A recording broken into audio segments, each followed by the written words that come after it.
Hello and welcome. If you are listening to this, it is likely because you feel a stirring, a quiet, persistent whisper that suggests there is more to your life, more to your potential, more to your peace. You may have achieved success as the world defines it and found it hollow, or you may be on the path looking ahead and sensing that the map you've been given is incomplete. Wherever you are, I want you to know this. That whisper is not a flaw or a delusion. It is the most authentic part of you calling you home. It is the sound of the person you are meant to be, patiently waiting for the person you have become to finally arrive.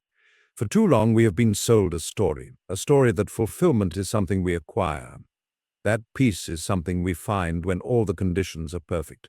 That success is a destination, a summit we can reach by collecting the right credentials, the right possessions, and the right approvals from the world. This is a profound and painful misconception. Lasting success and profound peace are not the result of external acquisitions. They are the natural byproducts of mastering your inner world and aligning with timeless universal principles. This book is not about adding another layer to the person you are. It is not a collection of quick fixes or life hacks that treat the symptoms while ignoring the cause. This book is a guide to a process of excavation and alignment. It is about returning to the fundamental, unshakable core of who you are and building outwards from that foundation of truth. The journey we will undertake together is structured into 10 chapters, each a critical pillar in the architecture of a life of purpose, power, and peace. We will begin by dismantling the false self you may have constructed to survive in the world. We will then learn to listen to the deep guiding wisdom within you, your inner sage. We will master the fundamental laws that govern all achievement and fulfillment, and we will learn to wield the most powerful force in the human experience, your focused attention. We will rebuild your relationship with time, forge resilience in the face of adversity, and unlock the creative power that is your birthright. We will explore the art of meaningful connection and the practice of leaving a legacy that transcends your own life. And finally, we will integrate all these elements into a unified daily practice of living. This is not a passive listening experience. This is an invitation to a conversation, a dialogue between the words you hear and the wisdom within you. I encourage you to listen not just with your ears, but with your entire being. Pause when you feel the need to reflect. Question what you hear, let it resonate, or let it challenge you.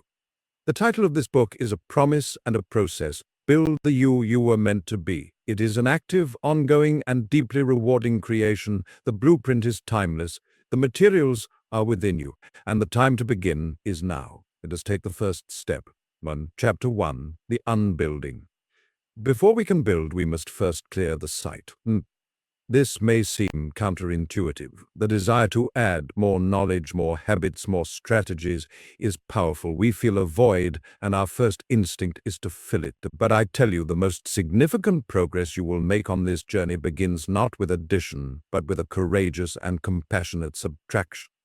For most of your life, you have been building a self, not the true self, the essential you, but a constructed identity. We could call it the persona, the ego, the false self. It is the accumulation of all the expectations, labels, opinions, and traumas you have absorbed since you first became aware of the world. It is the face you learn to present to your parents to earn their love, to your peers to gain acceptance, to your colleagues to command respect. It is a magnificent, intricate structure built for a single purpose, to protect you. And it has served its purpose. It has helped you navigate a complex and often demanding world. But here is the crucial truth you must now understand. This constructed self is not who you are. It is a suit of armor you have worn for so long that you have forgotten it is not your own skin. And while armor can protect, it also restricts, weighs down, and prevents true feeling. It muffles the very whisper that called you to this book. The journey to the person you were meant to be, therefore, begins with what I call the unbuilding, the conscious, deliberate process of dismantling this false identity to rediscover the fundamental ground of your being. Think of a master sculptor. Asked how he creates such a lifelike figure from a block of marble, his answer is profound. I simply chip away everything that is not the statue. The true you, already exists, whole and complete within the unshaped stone. Your work is not to create something from nothing, but to remove everything that obscures it. So, what is this marble we must chip away? It is composed of three primary layers. The first layer is the cargo of conditionality. This is the heavy burden of if-then beliefs you carry. If I achieve this title, then I will be successful. If they approve of me, then I will be worthy. If I own this house, drive this car, maintain this image, then I will be happy. These are the deals you have brokered with life, the conditional clauses for your own self-acceptance. You have been chasing these external validations, hoping they will fill an internal void, only to find that the void remains, and the cargo gets heavier with each new acquisition. The second layer is the prison of past narratives. This is the story you tell yourself about who you are, based entirely on what has already happened. I am someone who was hurt, therefore I cannot trust. I am someone who failed, therefore I am not cut out for success. I am from this background, therefore I am limited. You have taken the events of your life, which are simply data points, neutral in themselves, and woven them into a confining identity. You have mistaken the map of your past for the territory of your future. The prison is not made of the events, but of the meaning you have cemented around them. The third and most insidious layer is the noise of the external world. This is the constant cacophonous broadcast of society, media, and culture, telling you what you should want, who you should be, and how you should feel. It is a torrent of opinions, trends, and comparisons that pulls your attention relentlessly outward, away from the quiet, sovereign space within. This noise creates a false urgency, a perpetual state of lack, and a deep-seated anxiety that you are not enough, and that you do not have enough. It deafens you to your own inner guidance system. The unbuilding is the process of setting down this cargo, walking out of this prison and turning down this noise. It is the ultimate act of intellectual and spiritual decluttering. How do we begin this work? It starts not with a sledgehammer, but with a question. The most powerful tool for unbuilding is the simple, persistent practice of awareness. Begin to observe yourself, not with judgment, but with the gentle curiosity of a scientist studying a fascinating phenomenon. Throughout your day, pause and ask, when I feel a surge of anxiety, what if-then belief is being triggered? Is it true? When I feel a defensive reaction, what past narrative is feeling threatened? Is that narrative serving me? When I feel a compulsive need to check my phone, to compare, to acquire, what external noise am I responding to? What is the emptiness I am trying to fill? Do not try to answer these questions immediately. The power is in the asking. The moment you ask, what is this? You create a tiny space between the real you, the aware, observing consciousness, and the false self that is reacting. In that space, your freedom is born. For example, you might find yourself feeling a profound sense of inadequacy after scrolling through social media. The old, constructed self would immediately react, I need to work harder, buy that, go there, be more like them. It would add another layer to the armor.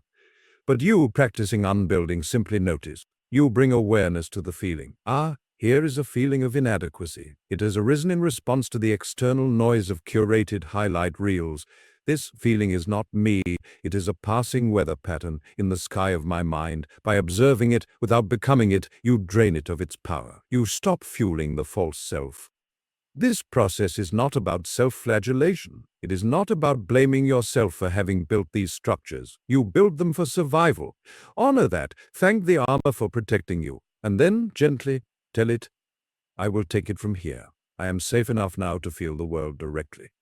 As you practice this compassionate awareness, something remarkable begins to happen. The cargo feels lighter. The prison walls reveal themselves to be made of mist. The noise begins to sound like a distant radio, easily turned off. And in the newfound quiet and space, you will begin to sense a presence that has been there all along. A quiet confidence, a deep, unchanging peace, a knowing. This is the foundation. This is the bedrock upon which the true you will be built. This unbuilding is the first and most vital step. It makes all the other steps possible, for you cannot build a lasting palace on a foundation of sand and rubble. You must first dig down to the solid, unshakable stone. Take a deep breath. The work has begun. The site is being cleared, and what you will find beneath the rubble is more magnificent than anything you could have imagined. Chapter 2: The Inner Sage. In the quiet that follows the unbuilding, a new presence makes itself known. It is not a new voice, but one you have always heard, though perhaps you have not always listened. It is the voice that whispered to you that there must be more. It is the calm that settled over you when you chose awareness over reaction. It is the source of that sudden insight that arrived unbidden, solving a problem that logic could not untangle. This is your inner sage. The inner sage is not a mystical apparition. It is your essential consciousness operating at its highest capacity. It is the deep, integrative intelligence that exists beyond the chatter of your everyday mind. While the false self you began to unbuild in the previous chapter is a collection of conditioned reactions, your inner sage is the source of true wisdom, clarity, and direction. It is the you that exists before and after all the stories, all the labels, all the noise. For most of our lives, we have been taught to seek answers externally. We consult experts, books, data, and the opinions of others. There is value in this, of course. But when we rely solely on external guidance, we outsource our most sacred responsibility, the authority over our own lives. We become sailors on a ship without a compass, tossed by every wave and wind, hoping someone on a distant shore will radio us the correct coordinates. Your inner sage is your compass. It is your internal guidance system, calibrated by the timeless principles of truth, integrity, and wholeness. Its primary language is not frantic thought, but quiet knowing. It does not shout, it whispers, it does not argue, it simply presents a truth. It does not react from fear, it responds from a place of profound connection to the whole of life. Learning to distinguish the voice of the sage from the clamor of the ego is the single most important skill you will develop on this path. The ego, the constructed self, is loud, repetitive, and fear-based. It speaks in absolutes. This will never work. You must be perfect. They are a threat. It is obsessed with the past and anxious about the future. Its energy is one of contraction and self-protection. The inner sage, in contrast, is quiet, concise, and love-based. It speaks in possibilities. There is another way. You are capable. This is a lesson. It is fully present in the now. Its energy is one of expansion and connection. How then do we cultivate a relationship with this profound inner resource? How do we move from occasionally hearing in its whispers to making it our primary counsel? The path is one of consistent practice, of creating the internal conditions where the sage can be heard. We do this through 3 core disciplines: silence, inquiry, and trust. The first discipline is silence. The sage cannot compete with the noise. It requires space to speak. This is why every great tradition, every profound thinker has championed the practice of solitude and quiet. In our modern world, we have come to fear silence, filling every spare moment with input and entertainment. We must reverse this. Silence is not merely the absence of sound. It is the active cultivation of inner stillness. This can be formal meditation, sitting for 20 minutes each morning, focusing on the breath and allowing thoughts to pass like clouds. But it can also be found in the informal moments, the 5 minutes of quiet before you start your car, the walk without headphones, the conscious pause before you answer a question. In these moments, you are not seeking anything. You are simply creating a clearing in the dense forest of your mind. You are sending a signal to your inner sage that you are ready to listen. The second discipline is inquiry. Once you have created a space of silence, you must enter it with meaningful questions. The ego asks questions rooted in fear and lack. What if I fail? Why does this always happen to me? How can I prove myself? These questions only lead you deeper into the maze of the false self. The sage responds to questions of purpose and principle. You must learn to pose these questions to the quiet within you. Instead of "what if I fail?" ask, "what would I attempt if I knew I could not fail?" Instead of "why is this happening to me?" ask, "what is this situation here to teach me?" Instead of "how can I prove myself in that? How can I serve with my unique gifts?" Pose the question and then Wait, do not force an answer. Do not let the logical mind rush in to fill the void with its predictable, fear-based solutions. Sit with the question as if you have dropped a stone into a deep, clear well. Listen for the subtle splash, the ripples of insight that return to you. The answer may not come in that moment. It may arrive hours later as a sudden clarity while you are washing dishes, or as a feeling of rightness when you consider a certain path. This is the language of the sage. It speaks through intuition, through synchronicities, through a deep embodied sense of yes or no. The third discipline is trust. This is often the most difficult step. You will receive a whisper, a nudge, a clear knowing, and then the ego will immediately pounce. That's ridiculous, it will say. That's not logical. That's too risky. You're being naive. This is the critical juncture. To build a relationship with your inner sage, you must begin to act on its guidance, even in small ways. Start with low-stakes decisions. When you feel that gentle pull to call an old friend, to take a different route to work, to read a certain book, follow it. When you feel a deep no about a social engagement you feel obligated to attend, practice honoring it. Each time you take action based on the sage's guidance, you strengthen the connection. You prove to yourself that this inner compass is reliable. You build a track record of small successes that gives you the courage to trust it with the larger decisions of your life, the career change, the difficult conversation, the leap of faith. As you practice these three disciplines, cultivating silence, engaging in profound inquiry, and acting with trust, a fundamental shift occurs. You begin to invert your source of authority. You are no longer a satellite dish, anxiously scanning the external world for signals. You become a lighthouse, generating your own light from within. Your center of gravity moves from the shifting sands of external opinion to the solid ground of internal wisdom. This does not mean you stop learning from others. It means you now have a filter. You can take in information, advice, and data, and then bring it to your inner sage. You can ask, does this resonate with my truth? The sage will give you the final verdict, not as a rigid opinion, but as a feeling of alignment or dissonance. The person you were meant to be is not a stranger you must find in the world. It is the presence you must uncover within. The unbuilding cleared away the rubble. Now, by listening to your inner sage, you have discovered the eternal, unwavering blueprint. You have found your true north. In the chapters to come, we will use this compass to navigate the practical realms of your life. We will build structures of achievement and habits of fulfillment. But remember, all of it will rest upon this relationship. All of it will be guided by this quiet, knowing voice within. So today, find a moment of silence. Pose a single meaningful question to the depths of your being. And then, with courage, take one small step based on what you hear. This is how the partnership begins. This is how you learn to build, guided by the master architect who has been waiting within you all along. Chapter 3, The Fundamental Laws. We have cleared the ground of the old false structures. We have begun to listen to the quiet, guiding voice of our inner sage. Now we come to the bedrock upon which the true you will be built. These are the immutable principles, the foundational laws that govern all growth, all achievement, and all lasting fulfillment. Just as a builder must understand the laws of physics and the properties of materials, so must you understand the fundamental laws of human potential. To ignore them is to build on sand, ensuring collapse. To align with them is to build on granite, creating a life that can withstand any storm. These are not my laws. I did not invent them. They are as old as the universe itself, woven into the fabric of reality.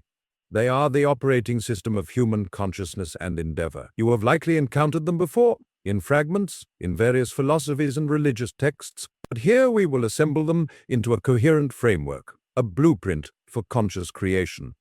The first and perhaps most misunderstood law is the law of subtle foundation. We live in a world that celebrates the visible, the breakthrough, the grand opening, the finished masterpiece. We see the sprout breaking through the soil, and we applaud its rapid growth, but we forget the critical, invisible work that happened beneath the surface. The seed had to first rot. Its shell had to break open. Its roots had to push silently, relentlessly through the dark, dense earth, gathering nutrients and establishing a network of stability. Entirely unseen, the sprout is merely the visible evidence of that hidden foundational work. All meaningful creation follows this pattern. The visible success is always, without exception, the result of an invisible, subtle foundation. A strong, loving relationship is built on a foundation of countless small, unseen moments of patience, forgiveness, and kindness. A masterful performance is built on a foundation of thousands of hours of lonely, repetitive practice. A thriving business is built on a foundation of clarified purpose, internal systems, and a culture of integrity that the customer never directly sees. If you try to skip this subtle foundational work and jump straight to the visible result, you will create something hollow, fragile, and unsustainable. It may look impressive for a moment, but it will lack the root system to survive the first drought. The law of subtle foundation demands that we invest our energy in the invisible work with faith, knowing that the visible will inevitably follow. It asks us to fall in love with the process, not just the outcome, to cherish the quiet discipline of the roots, for they are what give life to the flower. The second law is the law of conscious response. This law governs the space between what happens to you and what you do next. Most people live as if they are governed by a different, more primitive law.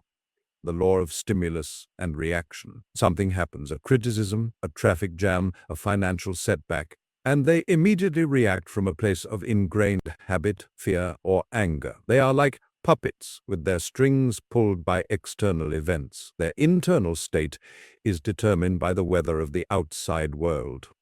The law of conscious response states that between any stimulus and your response, there exists a space. In that space lies your freedom and your power to choose your response. The size of this space determines the quality of your life. When you are identified with the false self, this space is microscopic, almost non-existent. You are a slave to your conditioning.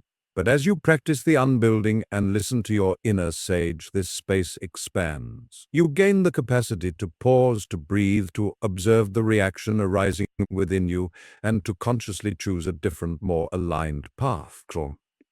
This is not about suppressing emotion.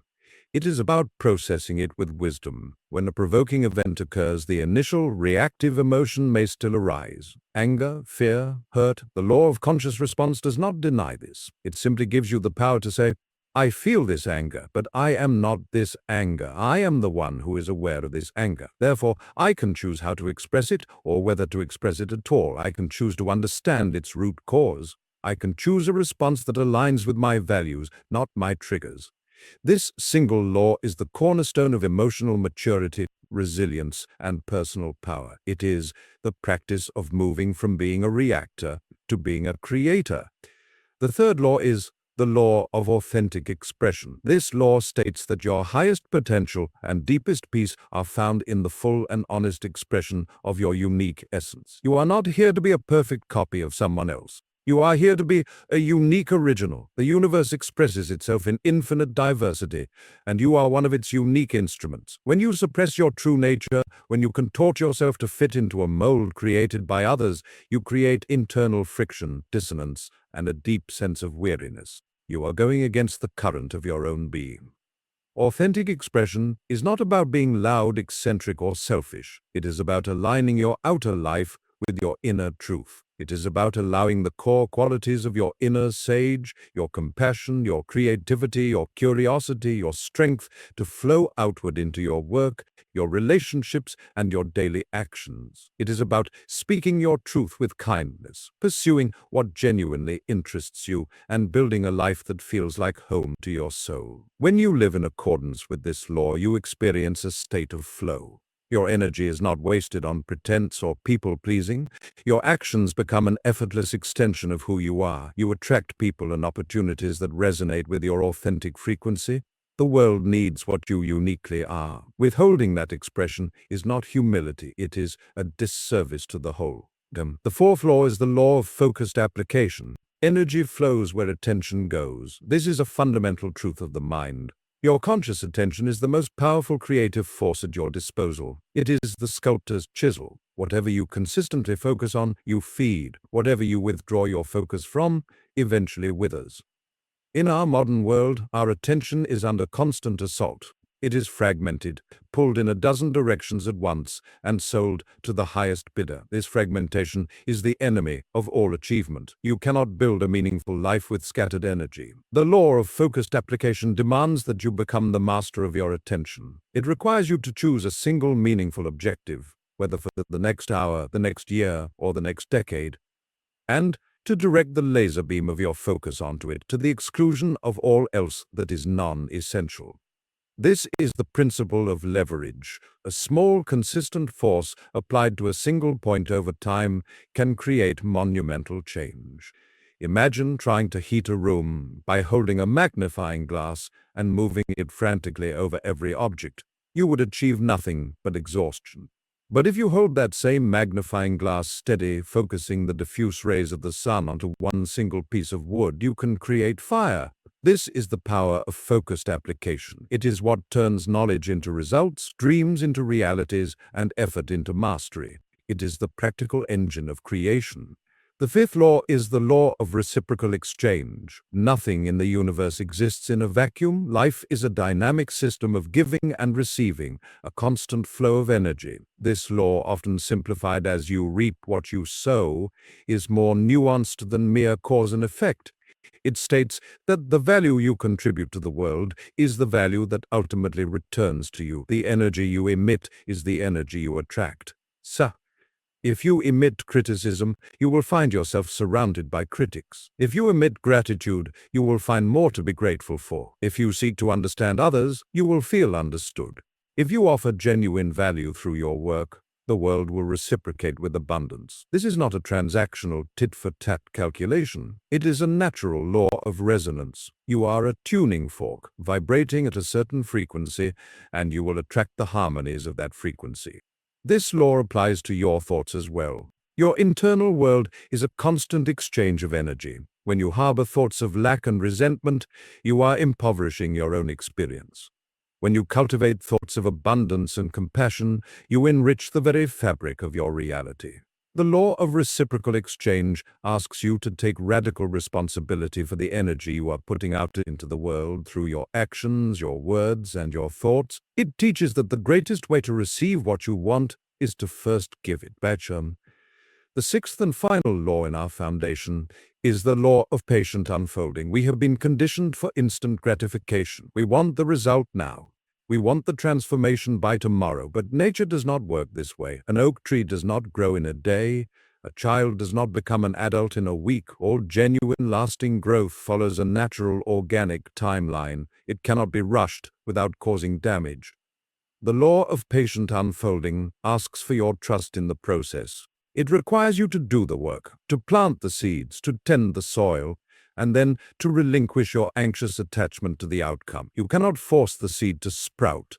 You can only create the conditions for its growth. This law is the antidote to the frustration and burnout that comes from striving. It is the understanding that there are seasons for everything. A season for planting, a season for growth, a season for harvest, and a season for rest. To try to harvest in the spring is folly. To despair in the winter because you see no growth is to forget the necessary hidden work of the roots. When you align with this law, you release the frantic energy of forcing and replace it with the calm, steady energy of allowing. You understand that you are a co-creator with the universe, not its tyrannical master. You do your part with excellence and dedication, and you trust the universe to do its part in its own perfect timing. This brings a profound peace into the journey itself, making the process as rewarding as the destination. These 6 laws, the law of subtle foundation, the law of conscious response, the law of authentic expression, the law of focused application, the law of reciprocal exchange, and the law of patient unfolding, are the pillars of your new existence. They are not rules to be followed grudgingly, but principles to be understood and embodied. They are the grammar of the language of creation. Your task now is to study them, not just intellectually, but experientially. Reflect on your own life. Where have you been ignoring the law of subtle foundation, trying to build a skyscraper on a foundation of sand? Where have you been violating the law of conscious response, allowing external events to dictate your internal state? Where have you been stifling your authentic expression to gain approval? As you move forward, let these laws be your guide. Consult your inner sage on how to apply them to your specific circumstances. Let them inform your decisions, shape your habits, and become the default setting of your mind. For when you build your life in harmony with these fundamental laws, you are building in alignment with the universe itself. And a life built on such a foundation is not only strong and beautiful, it is destined to flourish. Chapter 4. The Architecture of Attention. We have laid the foundation. We have cleared the ground of the false self. We have learned to consult our inner sage, and we have come to understand the fundamental laws that govern all of reality. Now we turn to the most practical, the most immediate, and the most powerful tool at your disposal for the actual work of building. This tool is your attention. Your conscious awareness is the master builder. It is the chisel, the trowel, the compass, and the saw. Everything that is built in your life, from your skills to your relationships to your very sense of self, is constructed first and foremost with the material of your focused attention. Most people live their lives with little understanding or control over this tool. Their attention is like a wild, untamed river, flowing wherever the terrain of external events dictates. It is pulled by the loudest noise, the brightest screen, the most urgent demand. It is fragmented, scattered, and reactive. They spend their days responding to 1,000 different pulls, feeling busy and exhausted, yet at the end of the day, they wonder why they have so little to show for it. They have been pouring water everywhere, but they have not channeled it to turn a mill or irrigate a field. They have been active but not productive, and they have been busy but not effective. To build the life you were meant to live, you must become the architect of your attention. You must learn to dam the wild river, to channel its flow into purposeful canals, and to direct its immense power toward the creation of what truly matters. This is not a passive skill, it is an active, disciplined, and daily practice. It is the art of moving from being a victim of distraction to being the master of your focus. The first principle in the architecture of attention is the understanding that your attention is your life. Where you place your attention is where you place your life energy. Minute by minute, you are investing your most precious resource. If you spend your attention on news that angers you, you are investing in anger. If you spend your attention on social comparisons, you are investing in insecurity. If you spend your attention on planning your future, you are investing in possibility. If you spend your attention on a loved one, you are investing in connection. You are at every moment crafting your inner world and, by extension, your outer reality through the choices you make about what to hold in your awareness. Think of your mind as a garden. Your attention is the water and the sunlight. Whatever you consistently water and shine your light upon will grow. Weeds of anxiety, vines of resentment, or flowers of creativity and peace, they all grow based on where you direct your care. Most people's mental gardens are overrun with weeds because they have not been intentional about their gardening, and they water whatever weed shouts the loudest. The architect of attention, however, walks through the garden each day with a conscious plan. They decide which plants to nourish and which weeds to pull. They understand that a well-tended garden does not happen by accident. It is the result of daily, deliberate cultivation. So, how do we begin this cultivation? How do we move from a state of scattered reaction to one of focused creation? The process involves three distinct yet interconnected stages: the sanctuary, the blueprint, and the discipline of the craft. The first stage is creating the sanctuary. This is your inner citadel of calm, the quiet space from which all focused attention can emanate. You cannot build focus from a place of chaos. If your mind is a stormy ocean, you cannot build anything stable upon it. You must first find or create the calm eye of the hurricane. The sanctuary is that inner state of stillness and presence. It is the space you cultivated when you learned to listen to your inner sage. But now we are applying it specifically to the task of directing your cognitive resources. The primary way to build and access this sanctuary is through the practice of single-pointed attention. This is most purely developed in meditation, but it can be practiced anywhere. The object of your focus is irrelevant. It could be your breath, a candle flame, the sensation of your feet on the ground, or the repetitive motion of washing a dish. The practice is to bring your full attention to that one single point. When your mind wanders, as it inevitably will, you gently, without judgment, guide it back. You are not doing this to achieve a state of blankness. You are doing it to train the muscle of your attention. You are teaching your mind that you are in charge of where it goes. Each time you return your focus to your chosen anchor, you are strengthening the neural pathways of concentration and weakening the habits of distraction. You are building your inner sanctuary, a place of refuge and clarity that you can return to at any moment throughout your day. The second stage is the blueprint. A builder does not arrive on a site and start randomly piling up bricks. They work from a detailed plan.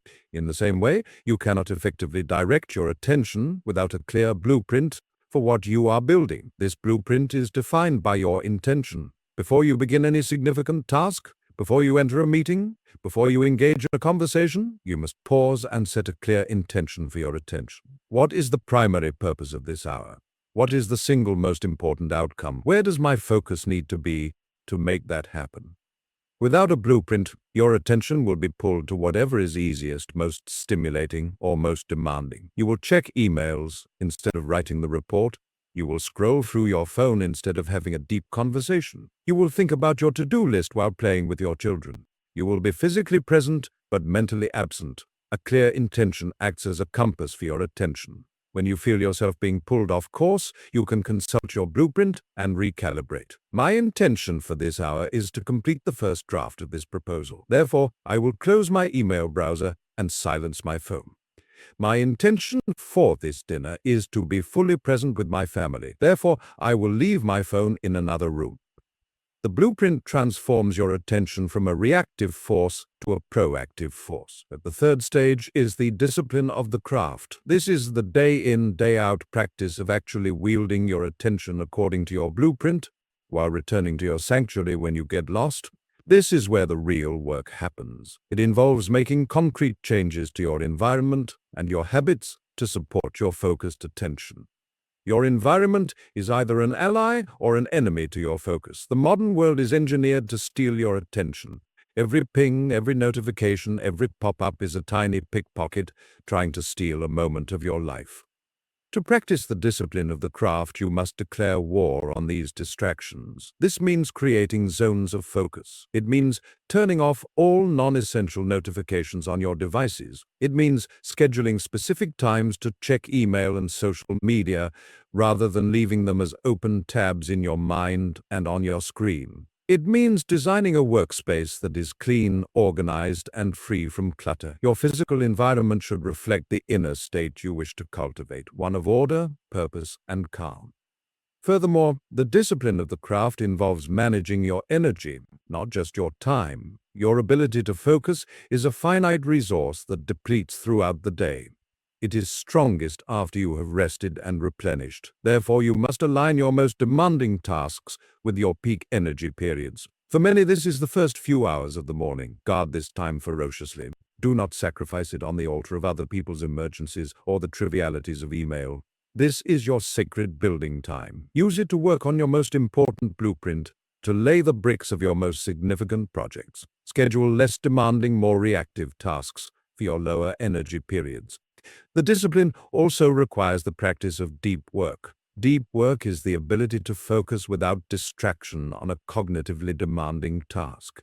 It is a state of flow where your skills are fully engaged in overcoming a meaningful challenge. This state is where true mastery and innovation live, but it is fragile. It takes time to enter, often 15 to 20 minutes of sustained focus, and can be shattered by a single interruption. To cultivate deep work, you must block out significant, uninterrupted chunks of time in your calendar. Treat these appointments with yourself as immovable, as important as a meeting with your most valuable client. Because you are, during these blocks, you go offline. You close the door, you work from your blueprint with your attention fully applied, returning to your sanctuary whenever your mind wanders. This architecture of attention is not built in a day. It is a lifelong practice. You will have days where the river of your attention seems wilder than ever. You will get pulled into distractions. You will forget your blueprint. This is not failure. It is part of the craft. The master builder does not despair when a tool slips or a measurement is off. They simply correct it and continue. The same is true for you. When you find yourself lost in a social media feed or reacting angrily to a provocation, do not judge yourself. Simply notice it. Acknowledge that your attention has been captured, then gently but firmly guide it back. Each time you do this, you are reinforcing your role as the architect. The rewards of this practice are immeasurable. When you become the master of your attention, you become the master of your life. You will find that you accomplish more in 2 hours of focused work than you used to in 8 hours of fragmented busyness. You will find that your relationships deepen because you are truly present with people. You will find that your creativity flourishes because you are giving it the uninterrupted space to grow. You will experience a profound sense of agency, knowing that you are not a passive passenger in your life, but the conscious builder of your destiny. Your attention is the bridge between your inner world and your outer world. It is the mechanism through which your thoughts, your values, and your principles become tangible reality. By learning to architect your attention, you take hold of the primary tool of creation. You move from dreaming about the person you were meant to be to actively, deliberately, and skillfully building them, one focused moment at a time. Chapter 5: The Currency of Time. We have come to understand the immense power of our attention, the master builder of our inner and outer worlds. But this builder does not work in a vacuum. It operates within a fixed and non-renewable field. This field is time. If attention is the builder, then time is the land upon which you build. You can have the finest tools, the most brilliant blueprint, and the most skilled craftsman.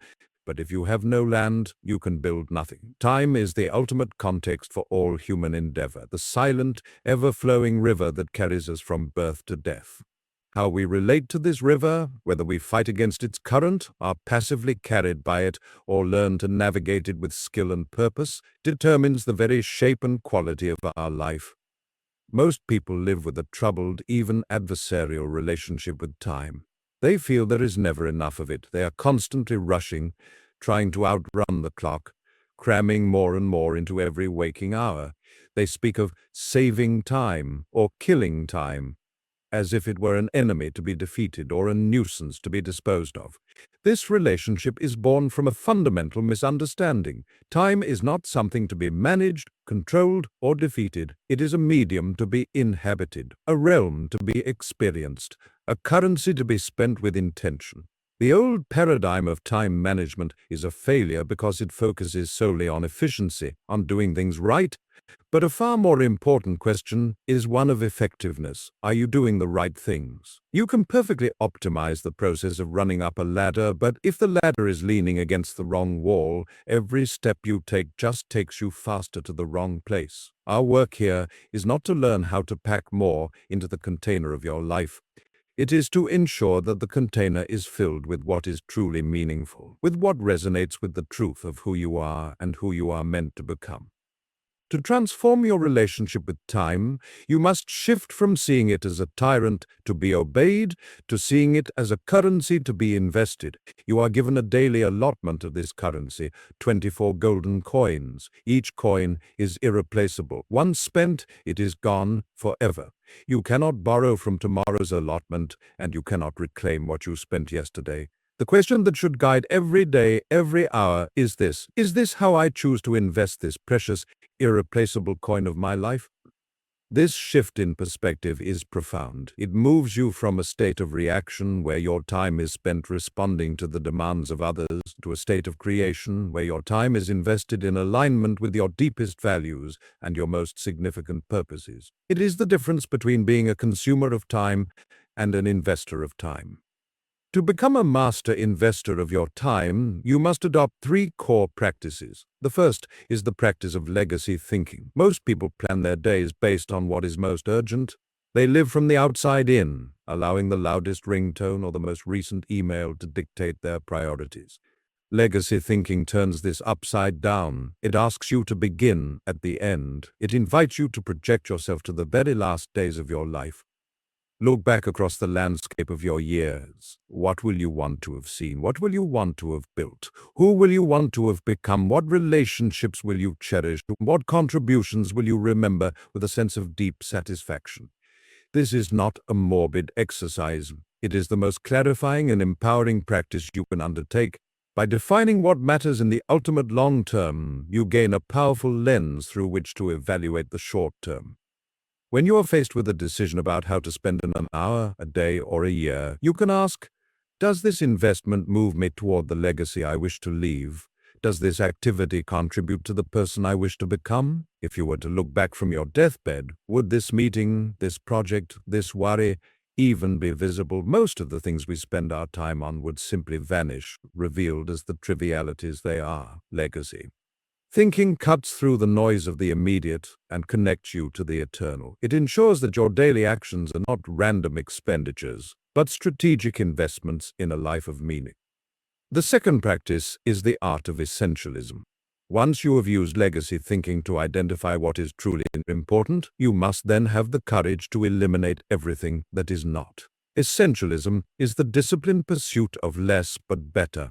It is not about how to get more things done. It is about how to get the right things done. It is the relentless practice of saying no to the non-essential so that you can say a full-hearted yes to the essential.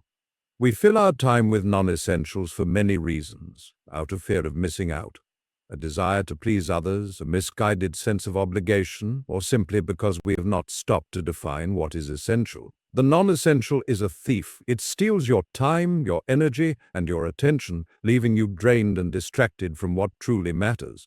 The practice of essentialism requires a regular, rigorous audit of your commitments, your projects, and even your relationships. You must ask of each one, does this thing truly matter to me? Does it align with my core values and contribute to my legacy? Am I the best person to do this, or can it be delegated, declined, or deleted?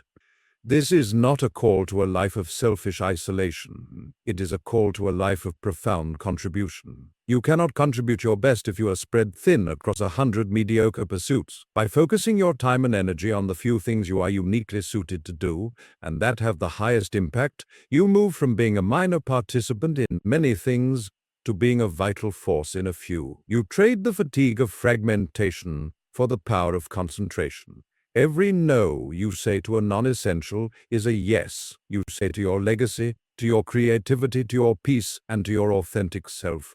The third practice is the principle of deep time. We have discussed deep work, the state of focused attention. Deep time is the container for that work. It is the practice of blocking out significant, uninterrupted stretches of time for your most essential creative and intellectual endeavors. Most people's days are fractured into tiny shards of time, a meeting here, a phone call there, an email check in between. This fragmentation makes deep, meaningful work impossible. You cannot build a cathedral in 15-minute increments. Deep time is a declaration of war on fragmentation. It is the practice of scheduling 2 to 3 hour blocks in your calendar and defending them as you would defend your most valuable asset, because you are. During these blocks, you go offline, you close your door, you silence your devices, you work on a single high-leverage project from your essential list. This is when you write the book, develop the strategy, solve the complex problem, or compose the music. This is when you do the work that truly moves the needle, that builds your legacy brick by brick. The resistance to creating deep time will be fierce. The world will demand your attention. The non-essential will scream for your time. But you must be ruthless in your protection of these blocks. They are the heart of your creative and productive life. Without them, you will remain in the shallow waters of busyness, never venturing into the deep where true treasures lie. These three practices, legacy thinking, essentialism, and deep time, form a powerful system for the wise investment of your time. But there is one final and perhaps most important dimension to our relationship with time that we must explore, the dimension of presence.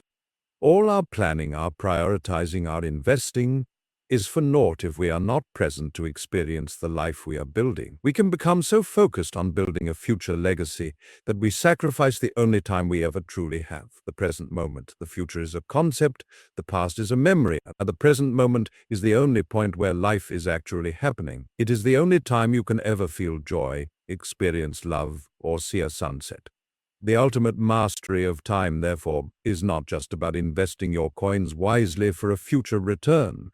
It is about fully inhabiting each coin as you spend it. It is the practice of bringing the full force of your attention to the here and now. When you're playing with your child, be fully there, not thinking about the work email. When you're eating a meal, savor the taste and texture, not scrolling through a screen. When you are walking in nature, feel the air on your skin and see the colors around you, not lost in a mental rehearsal of a future conversation. This is the great paradox of time. To build a meaningful future, you must be fully present in the now. The quality of your future legacy is built upon the quality of your present moments. A life spent constantly leaning into the next thing is a life missed. The person you were meant to be is not a destination in the future. It is a quality of presence you bring to this moment and the next and the next. So, let us bring this all together. Your time is your life, expressed in minutes and hours. To live a life of purpose, power, and peace, you must become a master investor of this precious currency. Use legacy thinking to define what is truly worthy of your investment. Use essentialism to eliminate the trivial and focus your resources on what matters most. Use deep time to create the space for your most significant work to unfold. And through it all, practice the art of presence, so that you are not just building a life for a future you, but are fully alive and awake to the life you are building right now. The river of time flows on, ceaselessly. You cannot stop it, you cannot slow it down, but you can learn to navigate it. You can choose your direction, you can decide what cargo to carry, you can be fully awake for the journey. When you do this, you transform time from a taskmaster into an ally, from a source of anxiety into a medium of creation. You begin to live not in time, but with time, in a graceful, purposeful, and deeply fulfilling dance. Chapter 6: The Forge of Resilience. We have laid the foundation, consulted our inner guide, understood the universal laws, mastered our attention, and learned to invest our time as a wise investor. We have built a structure for a life of purpose and peace. But no structure, no matter how well designed, can avoid the storms. The winds of adversity will blow, the rain of disappointment will fall, the ground will sometimes shake beneath our feet.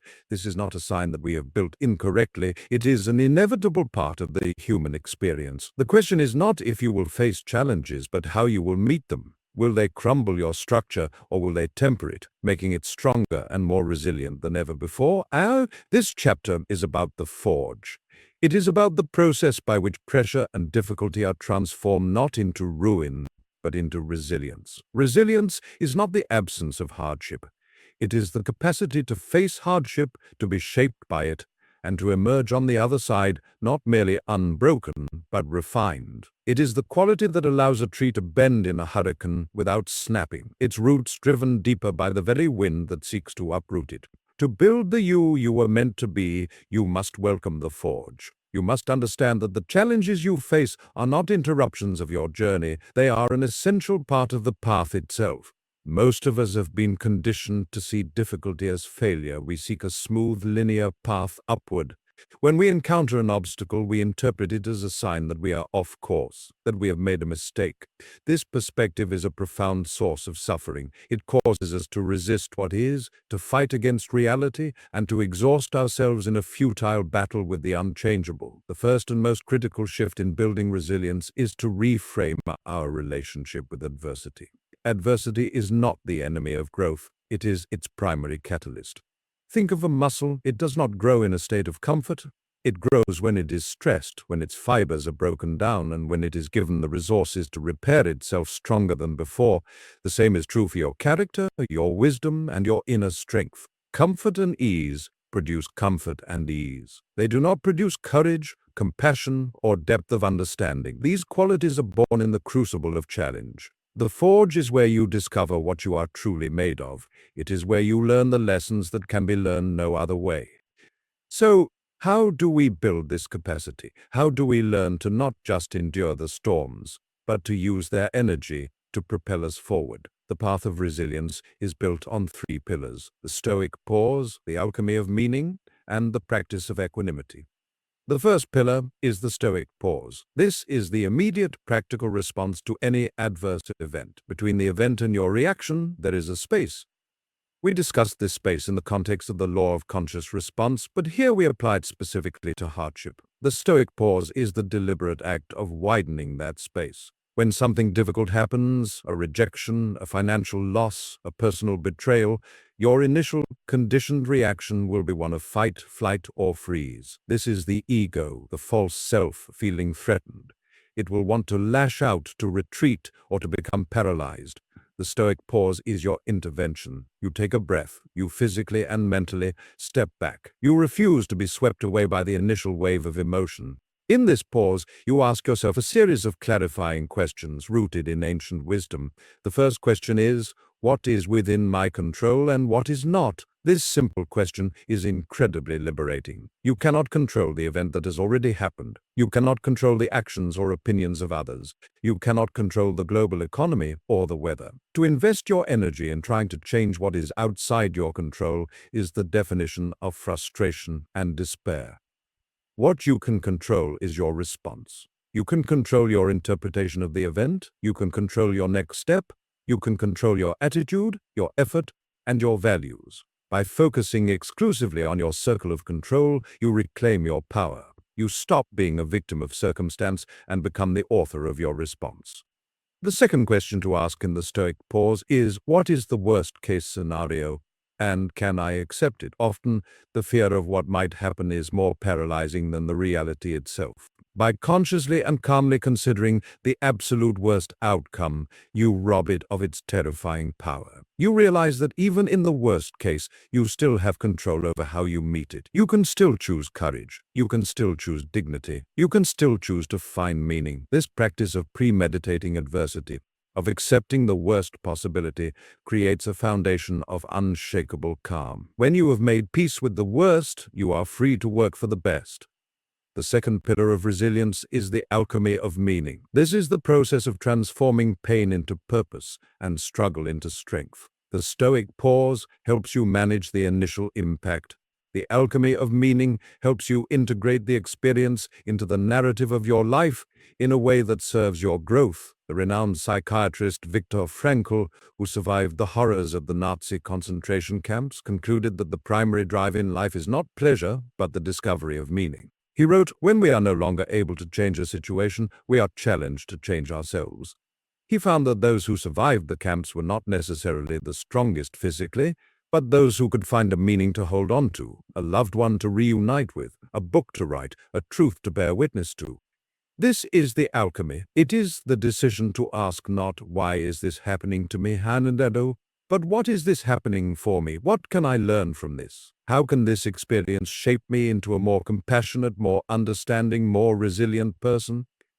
Every adversity carries a seed of equivalent or greater benefit, but it is your responsibility to find it and nurture it. A failure can teach you invaluable lessons about your approach. A heartbreak can open you to a deeper capacity for love and empathy. A loss can clarify what is truly precious in your life. This is not about slapping a positive affirmation on a painful experience and pretending it doesn't hurt. It hurts. The alchemy requires you to feel the pain fully, to grieve the loss, to acknowledge the difficulty, but then it invites you to go a step further. It invites you to become the scientist of your own suffering, to examine it with curiosity. What is this revealing about my attachments? What is it teaching me about my own strength? How can I use this experience to help others who are suffering? When you can extract meaning from your pain, the pain is no longer meaningless suffering. It becomes a chapter in your hero's journey, a trial that forged a crucial part of your character. You are no longer a passive recipient of misfortune. You are an active participant in your own transformation. The third pillar is the practice of equanimity.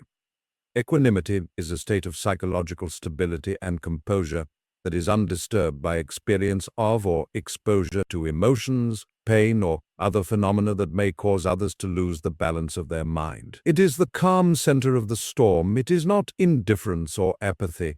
It is a deep, unwavering peace that remains intact, whether you are experiencing pleasure or pain, success or failure, praise or blame. Equanimity is built through daily practice. It is the cumulative result of all the work we have done so far. It is built through the unbuilding, which detaches you from the fragile false self. It is built by listening to your inner sage, which connects you to a perspective larger than the immediate drama. It is built by understanding the fundamental laws, which remind you that challenges are part of a larger, intelligent process of growth. It is built by mastering your attention, which allows you to observe your emotions without being consumed by them. It is built by wisely investing your time, which roots you in a legacy that transcends temporary setbacks. A powerful practice for cultivating equanimity is the perspective of the witness. When a storm of emotion arises, anger, fear, despair, practice stepping back and simply observing it. Say to yourself, there is anger. Not I am angry, but there is anger. This subtle linguistic shift creates a critical distance. You are not the emotion, you are the awareness witnessing the emotion. The emotion is a weather pattern in the sky of your mind. It may be a violent thunderstorm, but you are the sky itself, vast and unchanging, capable of holding the storm without being destroyed by it. The storm will pass, it always does. Equanimity is your connection to the sky, not the weather. Another practice is to connect with the timeless. In the midst of a crisis, your world can feel very small and the problem all-consuming. To cultivate equanimity, deliberately expand your perspective. Look at the stars at night. Contemplate the vastness of the universe and the span of geologic time. Remember that this moment, however intense, is one brief chapter in the long story of your life and an even briefer moment in the history of the cosmos. This is not to minimize your pain, but to contextualize it. It helps you see that this too shall pass. It connects you to a reality that is steady and eternal, far beyond the temporary ups and downs of your personal fortune. Resilience, then, is not a trait you are born with. It is a skill you forge. It is the product of pausing before you react, of finding meaning in your suffering, and of cultivating an inner peace that remains unshaken by the changing tides of life.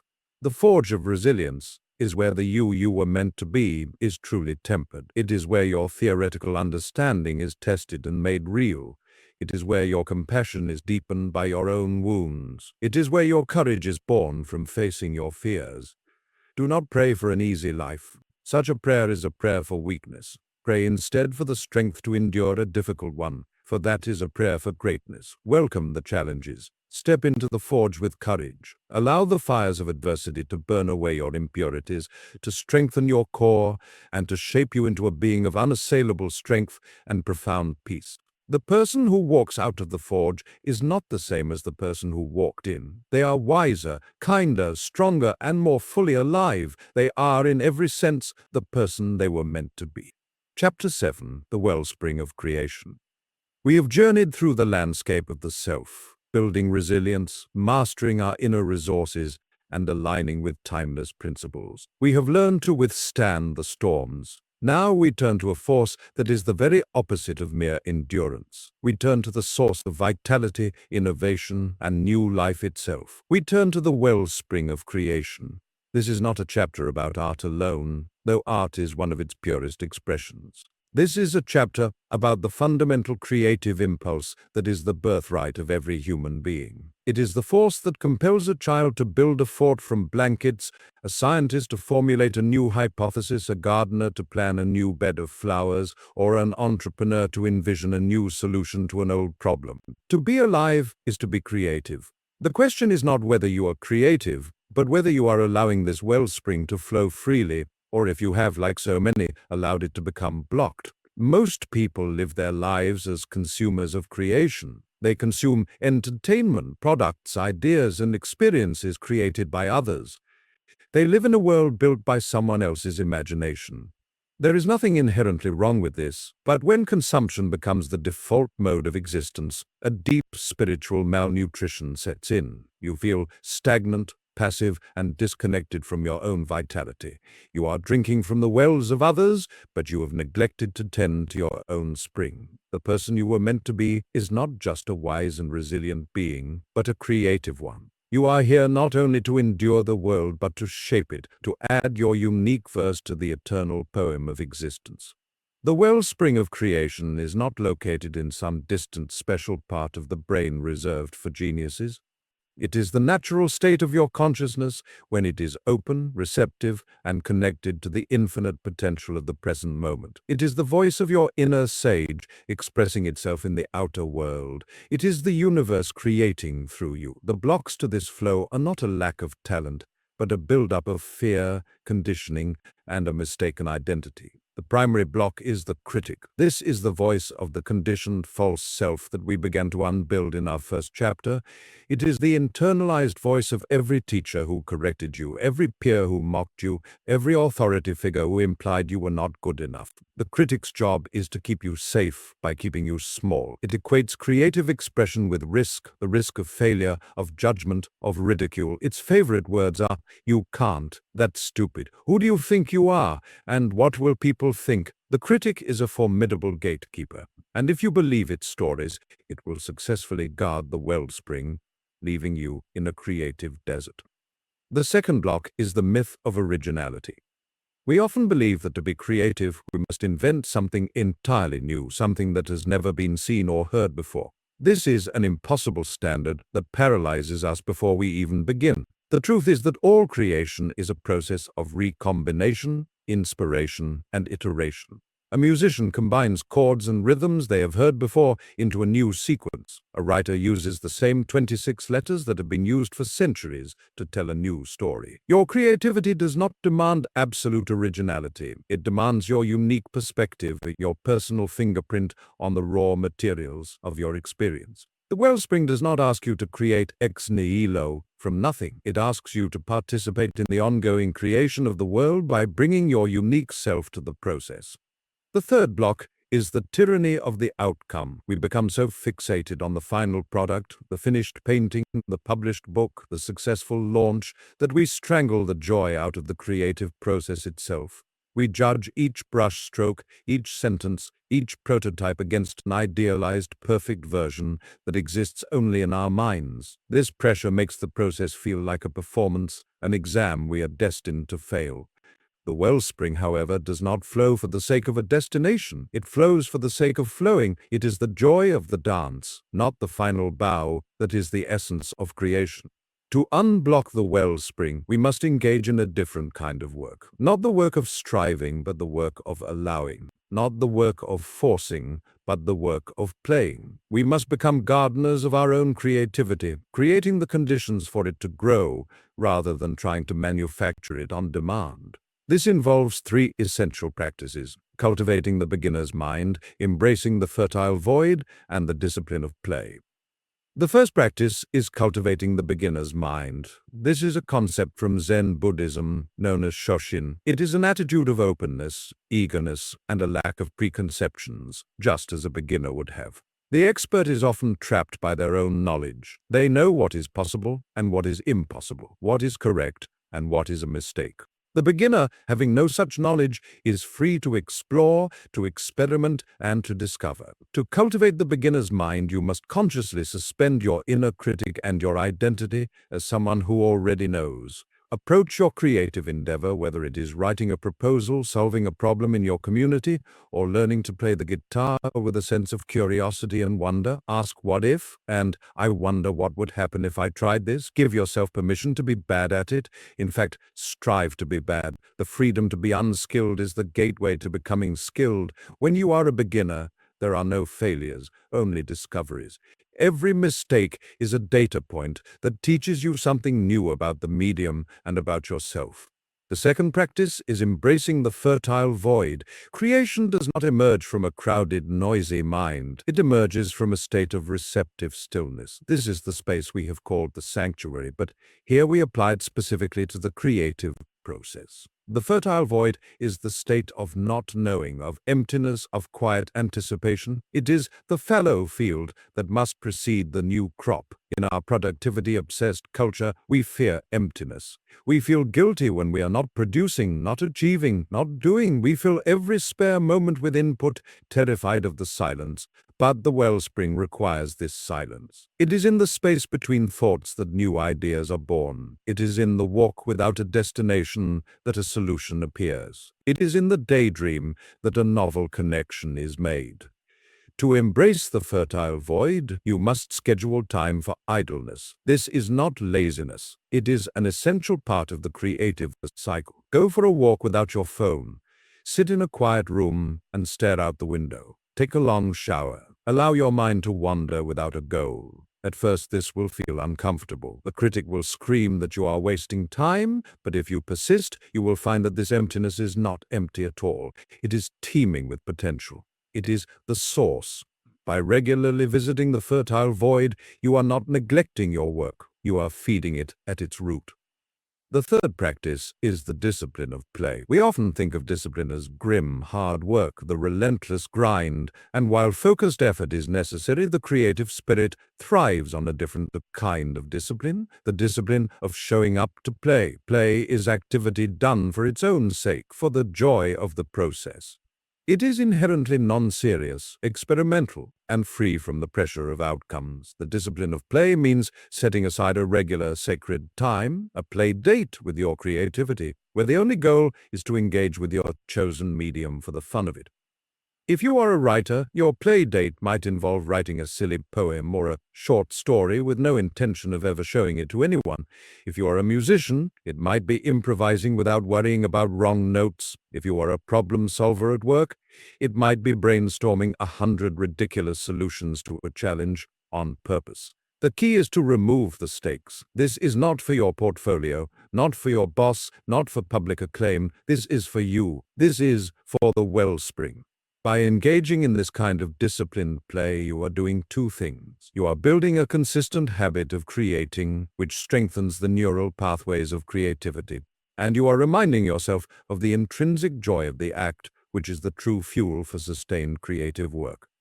When you combine these practices, approaching your work with a beginner's mind, regularly retreating into the fertile void for inspiration, and engaging in the discipline of play, you unblock the wellspring. The water begins to flow. It may start as a trickle, but with consistent practice, it can become a steady stream. You will find that ideas come to you more easily. Solutions to problems present themselves spontaneously. You feel more alive, more engaged, and more connected to your life.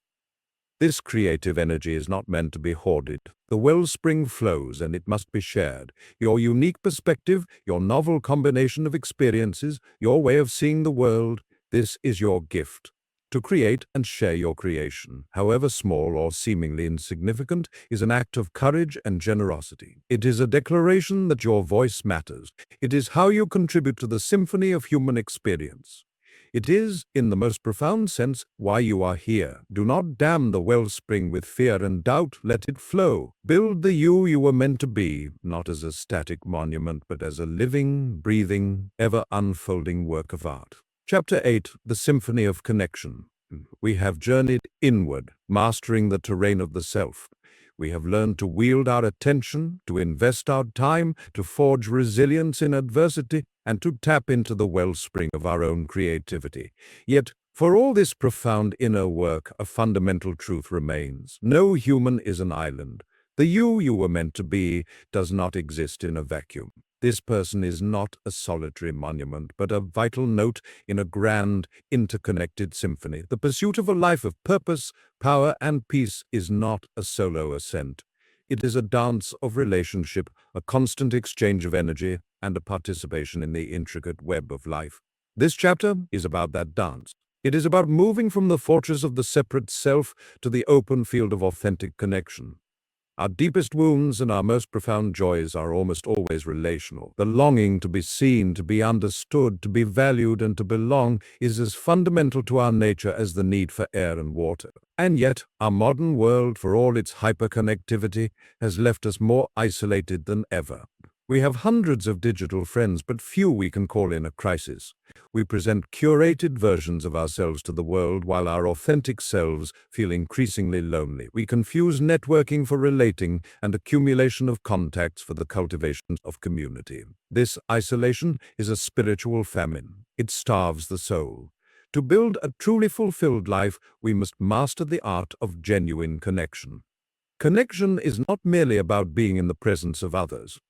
It is a quality of presence you bring to your interactions. It is the capacity to see and be seen, to know and be known, at a level that transcends the superficial masks we wear. It is the experience of resonance, where two separate beings feel a sense of shared humanity, of mutual understanding, and of heartfelt recognition. This kind of connection is not a happy accident. It is a skill, an art form that can be cultivated with intention and practice. The path to mastering this art begins with the most fundamental relationship of all, the one you have with yourself. You cannot offer authentic connection to others if you are not connected to yourself, if you are at war with your own emotions, if you are hiding from your own shadow, if you are not listening to the whispers of your inner sage, and then every interaction with another person will be filtered through this inner dissonance. You will either project your own unresolved issues onto them, or you will seek from them the validation and wholeness you have not been able to find within. This is the source of so much relational conflict and disappointment. We enter relationships as incomplete beings, hoping the other person will complete us, and then we resent them when they fail to do so. The first step in the symphony of connection, therefore, is to ensure your own instrument is in tune. All the work we have done in the previous chapters, the unbuilding, the listening to the inner sage, the mastering of attention, is the essential preparation for this symphony. When you are grounded in your own being, when you know your own value intrinsically, you can approach relationships from a place of wholeness, not lack. You can connect from a desire to share your abundance, not to extract validation from others. You relate from a full cup, and thus you can offer a drink to others without fear of depletion. From this place of inner alignment, we can then practice the three core disciplines of deep connection: the art of deep listening, the courage of vulnerable expression, and the practice of unconditional regard. The first discipline is the art of deep listening. Most of us do not listen to understand, we listen to reply. While another person is speaking, our minds are often busy formulating our response, crafting our story, or defending our position. This is not listening, it is rehearsing. Deep listening is an act of profound generosity and respect. It is the practice of offering your complete, undivided attention to another human being. You set aside your own agenda. You quiet your internal commentary. You listen not only to their words, but to the emotion behind the words, to the energy in their voice, to the story their body is telling. To practice deep listening, you must put away all distractions. You look the person in the eye.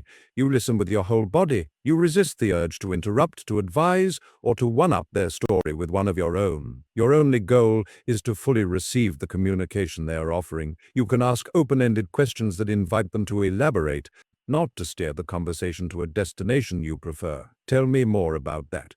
How did that feel for you? This kind of listening creates a sacred space. It tells the other person, you matter, your experience is valid, I am here with you. To be deeply heard is one of the most healing human experiences. It is a balm for the soul's loneliness. The second discipline is the courage of vulnerable expression. If deep listening is about receiving, vulnerable expression is about offering. It is the willingness to show up as your authentic self, without the armor of the false persona. It is the courage to speak your truth, to share your feelings, and to admit your uncertainties and to own your mistakes. Vulnerability is not weakness. It is the ultimate strength. It is the willingness to be seen in all your imperfect humanity. The false self, the ego, fears vulnerability above all else. It equates vulnerability with danger. It tells you to maintain your image, to project strength, to hide your flaws.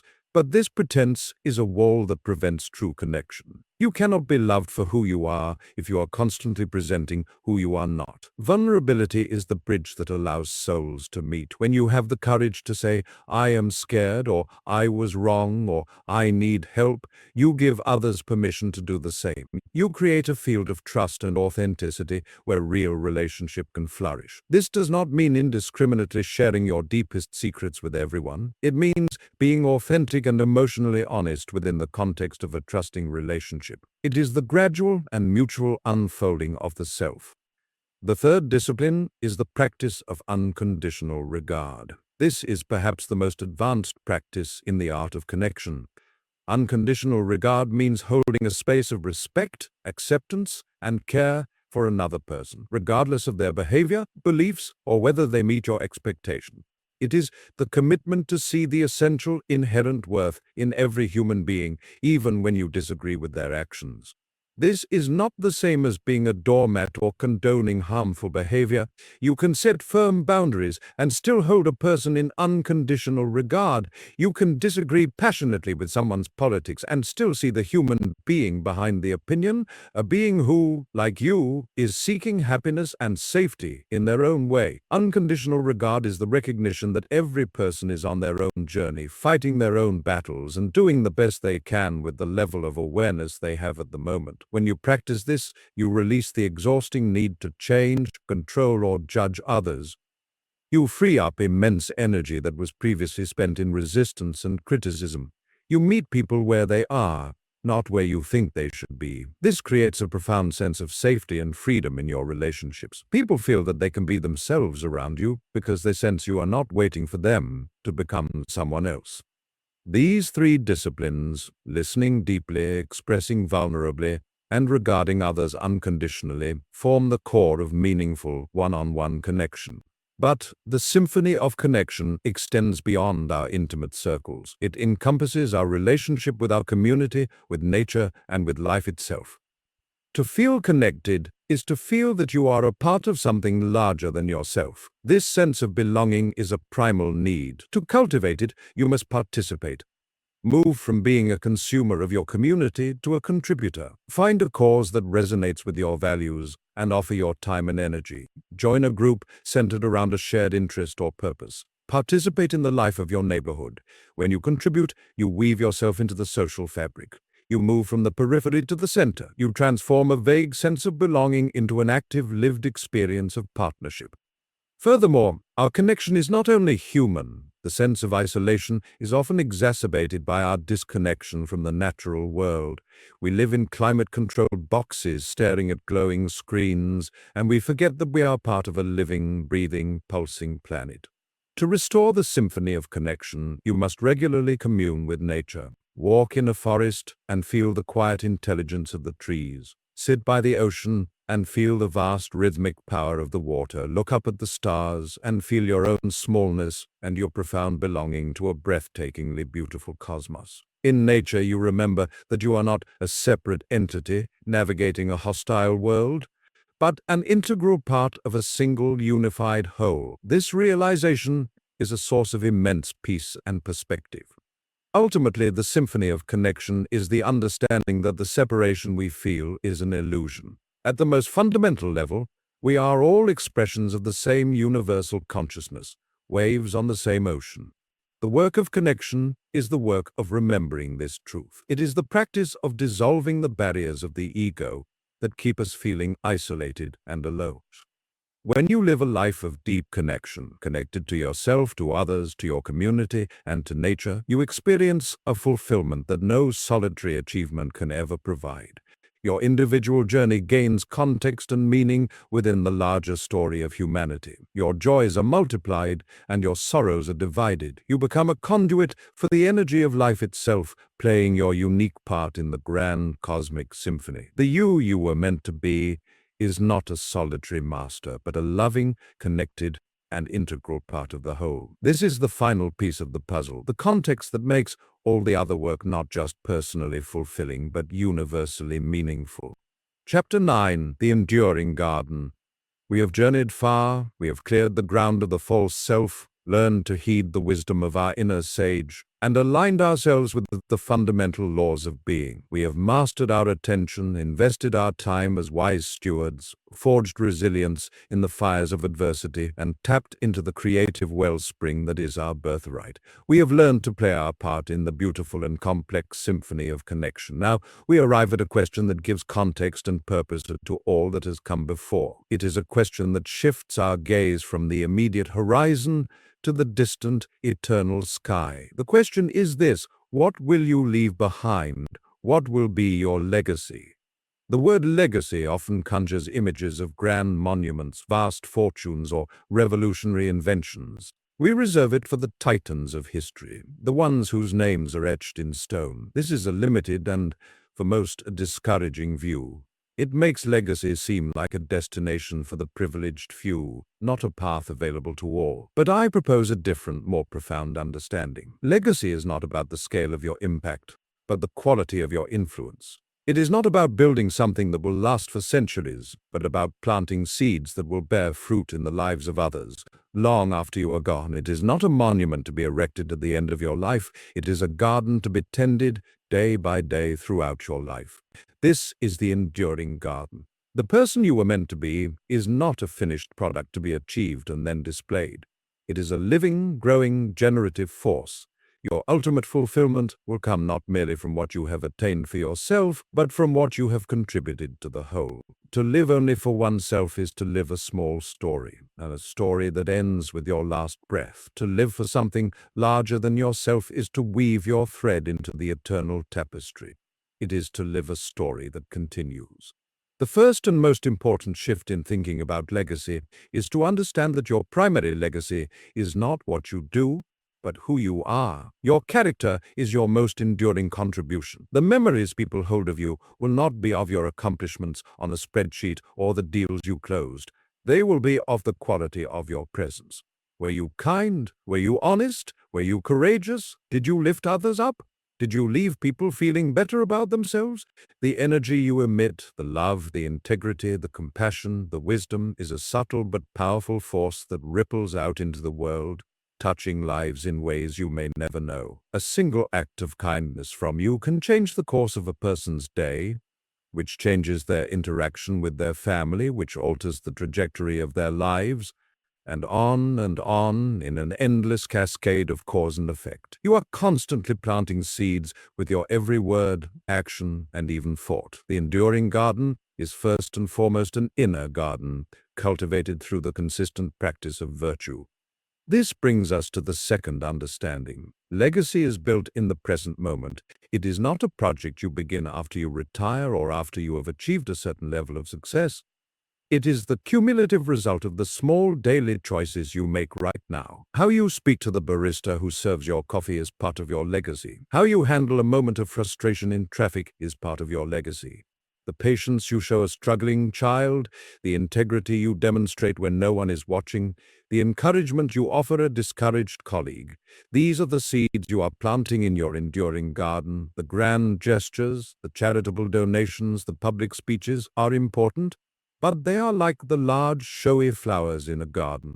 They are supported by a vast hidden root system of countless small, unseen acts of decency and love. To focus only on the grand gestures while neglecting the daily cultivation of character is to try to grow an orchid in barren soil. It may bloom for a moment, but it will not last. So how do we consciously tend this garden? How do we move from the abstract idea of legacy to the practical daily cultivation of an enduring impact? The practice involves three concentric circles of influence: the legacy of being, the legacy of empowerment, and the legacy of wisdom. The first circle, and the foundation of all else, is the legacy of being. This is the legacy of your character, your state of consciousness, the energy you radiate. As we have discussed, this is cultivated through all the inner work we have explored. It is the practice of presence. When you are fully present, you are not lost in regrets about the past or anxieties about the future. You are here now, available for life and for others. This presence is a gift. When you interact with someone from a place of deep presence, you are giving them the experience of being truly seen and heard. You are affirming their existence. This is a profound legacy. It is also the practice of embodying the principles we have explored. To leave a legacy of integrity, you must practice honesty, even when it is inconvenient. To leave a legacy of compassion, you must practice empathy, even when it is difficult. To leave a legacy of courage, you must face your fears again and again. Your legacy is not what you preach, it is what you embody. The most powerful lessons are taught not through words, but through example. The garden of your being is tended through this moment-to-moment commitment to living your truth. The second circle is the legacy of empowerment. This is where your inner state translates into outer action that directly lifts others. The goal of an empowering legacy is not to create followers, but to foster other creators. It is to see the potential in others, and to actively help them recognize and realize it. This is the work of a true mentor, parent, teacher, friend, or leader. The legacy of empowerment is built on asking powerful questions, not on giving easy answers. It is about holding a belief in someone's potential even when they cannot see it in themselves. It is about creating opportunities for others to grow, to stumble, to learn, and to succeed. This requires a profound shift from a mindset of scarcity to one of abundance. The ego, the false self, operates from scarcity. It fears that if someone else succeeds, there will be less success for it. It hoards knowledge, credit, and opportunity. The empowered self, guided by the inner sage, operates from abundance. It knows that there is enough success, enough recognition, enough fulfillment for everyone. It understands that by helping others rise, you do not diminish your own light. You add to the overall light of the world. When you empower someone, you create a legacy that multiplies. That person, in turn, is more likely to empower others. You become a link in a chain of empowerment that can span generations. Your legacy becomes not a single tree, but a forest. The third circle is the legacy of wisdom. This is the legacy of your distilled experience and understanding. It is the capture of the lessons you have learned on your journey, packaged in a form that can be passed on. For millennia, this was the primary way knowledge and culture were transmitted, through stories, parables, and oral traditions. In our information-saturated age, we have more data than ever, but we are often starved for true wisdom. Wisdom is knowledge tempered by experience, infused with compassion, and directed toward the good. You may not write a great philosophical treatise, but you can still leave a legacy of wisdom.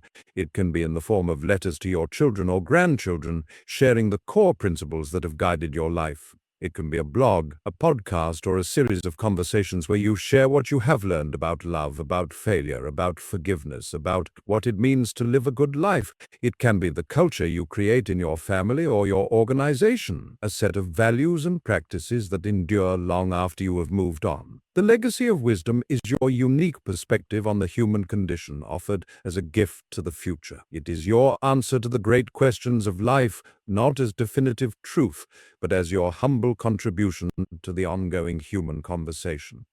Tending the enduring garden requires a long-term perspective. It demands that you play the long game in a world obsessed with the short term. You will not always see the fruits of your labor. You may plant a seed in the mind of a child that does not germinate for 20 years. You may offer a word of encouragement that someone holds on to for a decade before it gives them the strength to change their life. You must have faith in this process. You must trust that every act of love, every stand for truth, every moment of empowerment is deposited into a kind of spiritual bank account that benefits the whole of humanity in ways seen and unseen. This is the final and most beautiful integration of all our work. The Unbuilding allowed you to let go of the petty, selfish concerns that constrict your legacy. The inner sage provides the guidance for what seeds to plant. The fundamental laws ensure you are gardening in alignment with nature. Your mastered attention is the focused care you give to each plant. Your invested time is the consistent watering and weeding. The forge of resilience gives you the strength to tend the garden, even in drought or storm. The wellspring of creation provides the new and beautiful varieties you can introduce. The symphony of connection is the ecosystem in which your garden thrives and interacts with all other gardens. The you were meant to be is a gardener. Your life is your plot of land.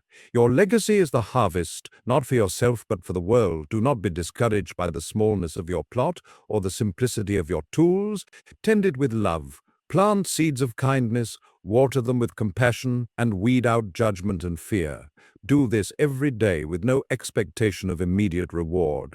And know that in doing so, you are participating in the most noble work there is. You are helping to create a world that is more beautiful, more loving, and more wise for all those who will walk this earth long after you are gone. This is a life of profound peace and ultimate purpose. This is the life you were meant to live. Chapter 10: The Daily Practice of Being. We have reached the final chapter of our journey together. We have traversed the vast landscape of human potential, from the depths of the unbuilding to the heights of legacy. We have explored the inner sanctums of wisdom and the outer expressions of connection. We have gathered the tools, understood the blueprints, and felt the stirrings of the person you were always meant to become. And now we arrive at the most simple and yet the most challenging of all truths. All of this is meaningless as mere knowledge. It only becomes real. It only becomes life when it is practiced. Not in a week, not when the conditions are perfect, but today and then again tomorrow. The grandest vision crumbles without the mortar of daily action. The most beautiful symphony is composed of single, consistently played notes. This, then, is not an end, but a beginning. This is the chapter about how you live it. This is the daily practice of being. The greatest misperception on the path of growth is the belief that transformation is a dramatic one-time event. We wait for the lightning bolt of insight, the perfect retreat, the moment when everything clicks into place and we are suddenly permanently changed. This is a fantasy that keeps us stuck. True, lasting transformation is a seasonal process, like the growth of a tree. It is slow, often imperceptible, and happens through the cumulative effect of countless small daily choices. It is not the single violent storm that shapes the canyon, but the patient, persistent flow of the river, day after day, year after year. The daily practice is that river. It is the commitment to the process itself, to the showing up, regardless of how you feel, regardless of the immediate results. The practice of being is not another item to add to your already crowded to-do list. It is not a set of rigid rules to follow with grim determination. It is a shift in orientation. It is the decision to make your inner state, your alignment with your true self, the primary context for your entire life. Everything else, your work, your relationships, your creations, then flows from that centered place. The practice is the constant returning to center, again and again, throughout the chaos and beauty of an ordinary day. So, what does this practice look like in the messy reality of daily life? It is not a monolithic block of time, but a woven tapestry of moments, rituals, and reminders. It is built upon three pillars: the morning anchor, the hourly remembering, and the evening integration. The morning anchor is your daily act of setting the tone for your life. The first hour after you wake is arguably the most important. It is when your mind is most impressionable, most open to setting its trajectory for the day. To leave this hour to chance, to immediately grab your phone, to be assaulted by news and emails, is to let the world dictate your inner weather before you have even had a chance to consult your own barometer. The morning anchor is your declaration of sovereignty. It is your time to consciously choose who you want to be today. This does not need to be a 2-hour-long ritual. It can be 20 minutes. The key is consistency and intention. It might look like this: 5 minutes of silence, simply sitting and feeling the breath enter and leave your body, anchoring yourself in the physical present. 5 minutes of reading a few paragraphs from a text that inspires you, that connects you to wisdom, perhaps even revisiting a passage from this book. 5 minutes of setting a clear intention for the day, not a to-do list, but a quality of being. Today my intention is to be patient. Or today I will lead with compassion. Or today I will look for moments of beauty. And finally, 5 minutes to briefly visualize your day unfolding with that intention at the forefront. See yourself handling challenges with grace, interacting with others with kindness, moving through your tasks with focused attention. This morning anchor is not magic. It is conditioning. It is programming your mind and nervous system for the day you choose to have, rather than the one that happens to you. The second pillar is the hourly remembering. No matter how powerful your morning anchor, the momentum of the day, the pull of old habits, the noise of the world will begin to drag you off course. The hourly remembering is the practice of course correction. It is the gentle alarm that brings you back to yourself. You can use the chime of a clock on the hour, or a subtle notification on your phone, or simply the act of moving from one task to another. When you remember, you pause, just for one breath. You close your eyes if you can. And you ask a simple question: where is my attention right now? Am I aligned with my intention? Am I present? Or am I lost in thought? This is not a moment for self-criticism. It is a moment for gentle recalibration. You might find your mind tangled in anxiety about a future meeting. You simply note it. There is anxiety. And with your next exhale, you release it, bringing your attention back to the physical sensations of your body, back to the present moment. You might find you have been speaking from a place of ego in a conversation. You note it, and with your next sentence, you choose to speak from a place of greater listening and compassion. The hourly remembering is the practice of the unbuilding and the inner sage in real time. It is the micro-habit of freedom repeated throughout the day that prevents you from building a new, more sophisticated false self. It keeps you honest. It keeps you awake. The third pillar is the evening integration. Just as the morning sets the tone, the evening absorbs the lesson. The day is over, the actions have been taken, the words have been spoken. The evening integration is your time to process the raw data of your experience, to extract the wisdom, and to release the rest. It is a time of honest, compassionate review. This too can be a short practice. 10 to 15 minutes is sufficient. Begin by taking a few deep breaths, letting go of the day's tensions. Then, review the day in your mind, not with judgment, but with the curiosity of a scientist. Ask yourself 3 questions. First, what went well today? Where did I feel aligned, connected, or at peace? Savor these moments. Let the feeling of alignment soak into you. This is how you reinforce positive patterns. Second, where did I feel off? Where was I reactive, fearful, or out of alignment? Again, do not judge. Simply observe. I felt defensive when my colleague criticized my work. I was impatient with my child. See it clearly. Third, and most importantly, what is the lesson here? What is this experience trying to teach me about myself, about my triggers, about my path? Perhaps the lesson is that your ego is still tied to your professional performance. Perhaps the lesson is the need for more patience. The lesson is the gold. The event itself is just the ore. Once you have extracted the lesson, you can consciously release the event. You can forgive yourself and others. You can go to sleep not carrying the burdens of the day, but carrying its wisdom. These 3 pillars, the morning anchor, the hourly remembering, and the evening integration, form the sturdy architecture of a conscious day. But the daily practice of being extends beyond these structured moments. It infuses the very way you engage with life itself. It is in how you eat, savoring each bite with gratitude. It is in how you walk, feeling the connection of your feet to the earth. It is in how you work, bringing full focus and care to the task at hand. It is in how you listen, offering your full presence to the person in front of you. The practice is not something you do, it is a way of being that you bring to everything you do. There will be days when the practice feels effortless, when you are flowing with life, when the connection to your inner sage is clear and strong. Cherish these days, and there will be days when the practice feels impossible, days of grief, of overwhelm, of deep weariness. On these days, the practice is not about achieving a state of enlightened peace. It is about the commitment itself.